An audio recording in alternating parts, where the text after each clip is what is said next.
Video में मैं आपको ये बताने जा रहा हूँ कि अगर सुबह सुबह मछलियाँ आपके तालाब में पानी के ऊपरी तल पर धीरे धीरे तैरती हैं तो इसका मतलब क्या है और आपको क्यों सतर्क हो जाना चाहिए और फिर इसका इलाज क्या करेंगे। क्योंकि सुबह सवेरे सूर्योदय से पहले या सूर्योदय के बाद 5 से 6 बजे के आसपास अगर आपकी मछलियाँ ऊपर पानी पर तैर रही हैं तो इसका मतलब ये खतरनाक स्थिति है और आपको इसके लिए तुरंत व्यवस्था करना चाहिए।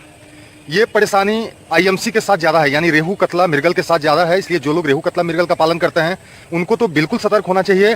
कैट फिश में भी पंगासियस या जो दूसरी ब्रीड की मछलियां हैं उनके लिए भी ये सतर्कता की घंटी है, लेकिन उनके पास थोड़ा वक्त है और जिनके पास आईएमसी है उनके पास बिल्कुल भी वक्त नहीं है। तो आपको हम बताएंगे कि ये होता ऐसा क्यों है और इसका बचाव क्या है। आप में से बहुत ऐसे लोग होंगे जो मछली पालन कर रहे होंगे और सुबह सुबह जब आप अपने तालाब पे जाते हैं तो वहाँ आपको तालाब के आसपास या तालाब में सुबह सुबह मछलियाँ ऊपरी तल पे टहलती हुई दिखाई देती होंगी।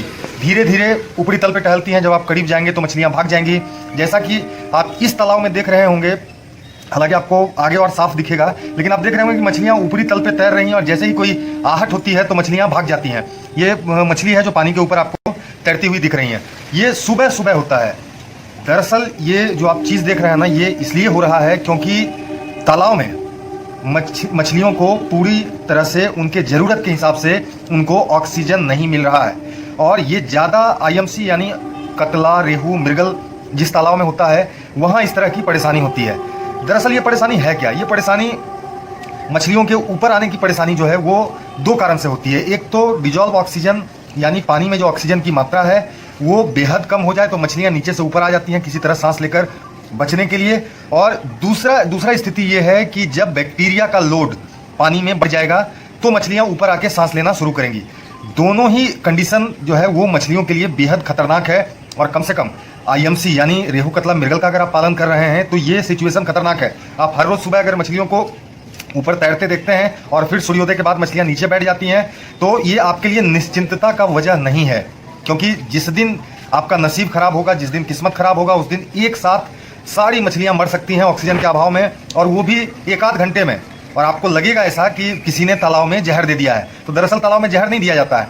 90-99% मामलों में हो सकता है कुछ जगह पे हुआ हो तो उसमें स्मेल आएगा, लेकिन ऑक्सीजन की कमी का नुकसान बहुत ज़्यादा होता है और ये अमूमन लोग नहीं समझते कि ऑक्सीजन की कमी के कारण ऐसा हो रहा है। आप देख रहे हैं इस तालाब में मछली ऊपर आके कैसे मुश्किल से सांस लेने की कोशिश कर रही है। और अगर ऐसा आपके तालाब में भी होता है तो आपको इस बात के लिए सतर्क होना चाहिए।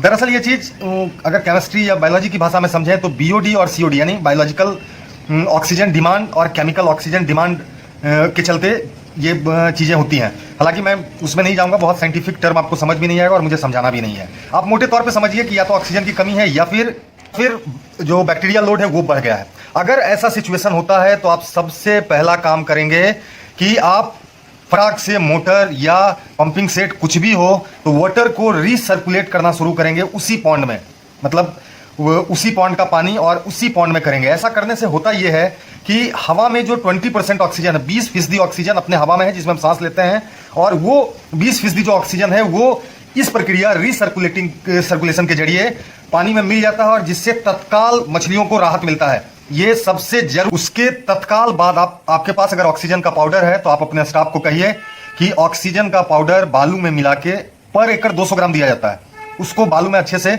मिलाएं और ऑक्सीजन पाउडर का जो छिड़काव है वो शुरू करें। बालू लेंगे, बालू में आप ऑक्सीजन का पाउडर को जिस तरह से आप देख रहे हैं वीडियो में वैसे मिलाएंगे और मिलाने के बाद जो स्टाफ है आपका वो तालाब में उतरेगा इसके छिड़काव के लिए। एक तरफ पानी का सर्कुलेशन चलता रहेगा, दूसरी तरफ ऑक्सीजन पाउडर जो है उसका छिड़काव पूरे पॉन्ड में आप करेंगे या करवाएंगे। दोनों चीजें एक साथ होंगी, मतलब पानी का जो सर्कुलेशन है वो चल रहा होगा और जो स्टाफ है आपका वो ऑक्सीजन का पाउडर छीटेगा। ऐसा क्यों करना है? पहले सर्कुलेशन आप इसलिए शुरू करेंगे क्योंकि तुरंत इंस्टेंट ऑक्सीजन उससे मिले और ऑक्सीजन का जो पाउडर है वो पीछे से ऑक्सीजन देगा और जिस वजह से ऑक्सीजन की कमी तालाब में हो रही है उसको दूर। जब आप देखेंगे कि ऐसा हो रहा है तो आप गौर करिएगा जहां आपका पानी गिर रहा होगा ना, जैसे इस वीडियो में आप देख रहे होंगे कि मछलियां, बहुत साफ तो नहीं दिख रहा होगा लेकिन गौर से देखेंगे तो मछलियां आके पानी जहां गिर रहा है वहां आके ऑक्सीजन लेने की कोशिश कर रही हैं। इसका मतलब आप समझिए कि जब ये चीज़ होता है तो मछलियां बेहद स्ट्रेस में होती हैं और उनको ऑक्सीजन चाहिए जल्दी से जल्दी, और जल्दी से जल्दी ऑक्सीजन आप सिर्फ वाटर रिसर्कुलेशन करके दे सकते हैं, क्योंकि ऑक्सीजन का पाउडर भी पानी में घुलने में थोड़ा टाइम लगेगा।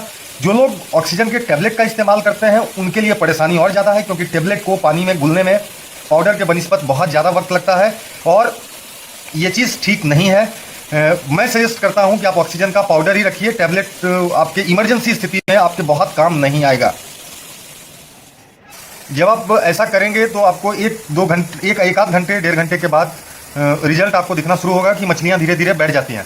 देखिए ऐसा होता क्यों है, मछलियों को जो ऑक्सीजन है ना वो प्रकाश संश्लेषण की क्रिया के कारण तालाब में मिलता है, और जब मछलियां बड़ी होती हैं या ज़्यादा होती हैं उनके ज़रूरत के हिसाब से उनको डिजॉल्व ऑक्सीजन नहीं मिलता है, तो सुबह का जो वक्त होता है ना उस वक्त सबसे ज़्यादा वाटर में ऑक्सीजन का शॉर्टेज होता है। और आप अगर एरिएशन की व्यवस्था रात में करते हैं तो आप सेफ मोड में हैं, आपको कोई परेशानी नहीं होगी। लेकिन अगर वाटर को एरिएट करने की व्यवस्था आप नहीं करते हैं, आईएमसी पाल रहे हैं और अगर इस तरह की चीज़ें हो रही हैं तो आपको सतर्क होकर इनिशिएटिव लेने की ज़रूरत है। अगर आप नहीं लेते हैं, गांठ बांध लीजिए कि आपको नुकसान होने से कोई नहीं रोक सकता। मैं इसका भुक्तभोगी हूँ। मेरा एक दिन में 1.5 टन यानी 1500 केजी मछली, जिस तालाब का वीडियो देख रहे हैं, इसी तालाब में पिछले सीजन में मर चुका है थोड़ी सी लापरवाही के कारण। तो ये गांठ मान लीजिए कि अगर इस तरह की स्थिति होती है तो उसके लिए सबसे पहला काम आप करेंगे कि वाटर का सर्कुलेशन चालू कर देंगे। दूसरा है कि ऑक्सीजन पाउडर अगर है तो उसका इस्तेमाल करेंगे, क्योंकि ऑक्सीजन पाउडर जब पानी में जाता है तो नीचे बॉटम में जो चीजें सड़ रही होती हैं ना, डिकम्पोज हो रही होती हैं, वो वाटर से ऑक्सीजन खींचती हैं और ये ऑक्सीजन पाउडर उस प्रक्रिया को बेहद कम कर देता है या एक तरह से रोक देता है, जिसके चलते डिजॉल्व ऑक्सीजन की मात्रा पानी में जो कम हो रही होती है वो रुक जाती है। दुनिया भर के जितने भी विशेषज्ञ हैं, फिश फार्मिंग से जुड़े हुए लोग हैं, उनका ये मानना है कि ये जो वाटर सर्कुलेशन है इससे बेहतर और कुछ नहीं हो सकता है। इससे इंस्टेंट ऑक्सीजन देने का, अगर आप ट्रेडिशनल तरीके से फार्मिंग कर रहे हैं, फिश फार्मिंग कर रहे हैं और मछलियों को ऑक्सीजन की ज़रूरत है, तो सबसे इंस्टेंट मतलब तत्काल और सबसे जो बड़ा व्यवस्था है या बढ़िया व्यवस्था है वो है वाटर का रिसर्कुलेशन। हालांकि इसके साथ साथ आप ऑक्सीजन पाउडर भी रखिए, क्योंकि वो आपको कई बार होता क्या है कि आप तुरंत मोटर स्टार्ट नहीं कर पाएंगे या बोरिंग स्टार्ट नहीं कर पाएंगे या मोटर बंद हो गया, तो वो प्लान बी के रूप में आपके लिए माफ कीजिएगा बहुत बढ़िया काम करेगा। और ये चीज़ अगर आप करते हैं तो बड़े नुकसान से आप बचेंगे। ये मैं आपको कहता हूं क्योंकि मैंने इसको खुद प्रैक्टिकल किया है। याद रखिए, मछली पालन में जो नुकसान होता है ना वो इन्हीं चीज़ों की वजह से होता है, वरना मछली पालन में नुकसान का कोई गुंजाइश नहीं है। कोई गुंजाइश नहीं है कि मछली पालन में किसी को भी नुकसान हो। लेकिन होता यह है कि लोग समझते हैं कि सुबह मछली ऊपर में घूम रही है मतलब मॉर्निंग वॉक करने आई है। कुछ लोगों ने मुझे बकायदा कहा है कि सर मेरी मछलियां सुबह में बड़ा उठ के आती हैं ऊपर, बड़ा अच्छा लगता है। अरे वो अच्छा लगने वाली बात नहीं है, रिस्क है। इस वीडियो में मैंने आपको बताया कि ऑक्सीजन की कमी या मछली जब ऊपर आ रही है तो उसके लिए आप क्या करेंगे। अगर मान लीजिए बैक्टीरिया का लोड बढ़ गया है तो उसके लिए हम लोग क्या करते हैं, सैनिटाइजर का इस्तेमाल करते हैं बैक्टीरिया का लोड कम करने के लिए। वो सैनिटाइजर का जो इस्तेमाल है वो आपको किसी दूसरे वीडियो में बताएंगे। फिलहाल इस वीडियो में इतना ही है और आप मेरे चैनल को सब्सक्राइब करिए। मैंने आपसे पहले भी कहा है कि मैं आपको मछली पालन